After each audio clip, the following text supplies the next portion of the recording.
We woke up on Monday, I think November 4th, to an advisory of flash flood warning.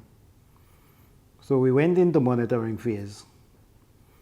And then shortly after realized that one of our sources in Benque was inundated with the flood water, and all our source wells in Benque, in San Ignacio, was affected by the flood too. So we looked inside our reservoirs, we did an inspection there, and both reservoirs received the contaminated water. So we shut those down because we cannot knowingly distribute water that does not meet drinking water standard.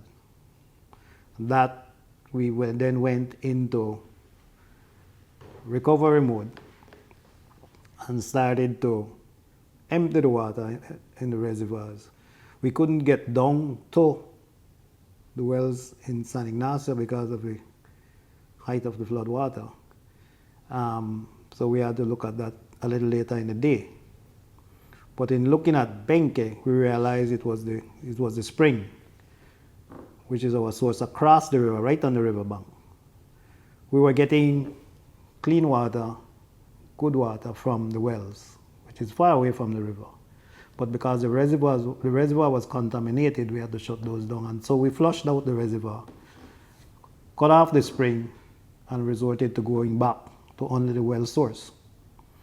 So with those two wells, we filled back the reservoir and ensured that we had good disinfection level in it. And so we started to distribute in Benque the same day, on Monday, sometime in the evening.